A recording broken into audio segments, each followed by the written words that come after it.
Hello everyone and welcome back to my channel. So today we are talking again about books. So if you haven't seen it already, a little while ago I did a video about Alex's favourite books between 12 and 18 months. So today I'm going to share with you the books he's enjoyed most between 18 and 24 months. Now again, like I said last time, these are the books that he has enjoyed. They're not necessarily my favourites or my husband's favourites. These are the ones that Alex asks for time and time again. So let's get started. The first one is Giraffes Can't Dance. I've actually read this one in an assembly at school to 8 and 9-year-olds as well. So it's a really good versatile book for lots and lots of ages. There's a really lovely message in here about perseverance, and it's got lots and lots of lovely bright pictures, and it's also got that lovely rhyme throughout it, which I always really enjoy in a book. I think Alex particularly enjoys this one because my husband does a great voice when he's doing this one, which always makes the book more enjoyable. Okay, the second one actually is a favourite of mine too, and that's Peepo. He's only recently started getting into this. He's 22 months old now, and he suddenly really started to love this one, and I think he likes it because there's a lot of things that he recognises inside. So obviously, if you haven't seen this book, it's all about a little baby and the things that they see, or things that he sees, from different positions around his house. So in the first one, he's in his cot. It's like, what does he see? Peepo. And then it shows you all of the things in the next page that he can see. So it's really lovely, and then it goes into the high chair, and what's the next one? His pushchair, and then all the way up until night time, and then he's dreaming, I think, at the end, which I think is just sweet, the idea of what he's seeing when he's dreaming. And Alex really likes the repetition of the word Peepo. He started to join in by saying that now.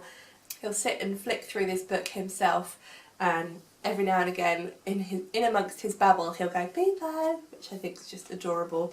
And I love the little fact that you can see through the circle. Just a little glimpse of what's coming on the next page. It's really, really lovely. The only thing I would say about this book is it's quite an old-fashioned book. I'm not sure when it was written. Don't know if it says. Who knows? Maybe it does say.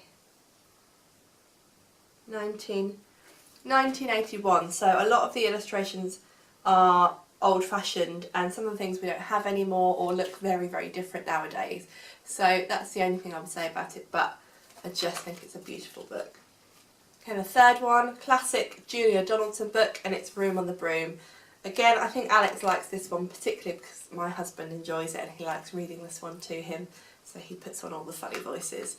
But Alex has got a bit of an obsession with stars and with moons, so, oh, and cats too, so this one's a firm favourite in our house.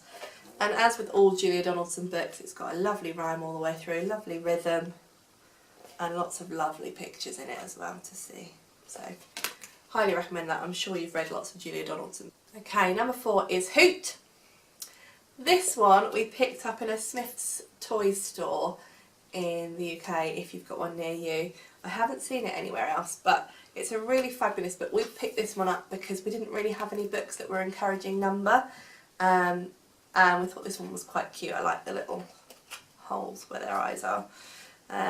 So it's all about a little owl that goes on a kind of hide and seek hunt for his friends, and all the way through it's introducing the different numbers. So what's quite nice, and what we do with Alex, is that we use them to do counting. So every page we count 1, 2, and then on the next one we'd say 1, 2, 3. So it's really helping him to repeat that sequence of numbers. And I think he likes this one because it's one that he joins in with. We encourage him to try and say those numbers, so I think that's why he likes this one. And the very last one I really bought for him for when he's older. I wasn't expecting him to get much out of it at this age, but he is obsessed with this book, and it's this one. It's called The Day the Crayons Quit. And I'm not even sure why this one's a favourite of his, but it's lovely. It's all about crayons writing to their owner, to the little boy that owns them, and telling them why they quit, so things they're fed up with.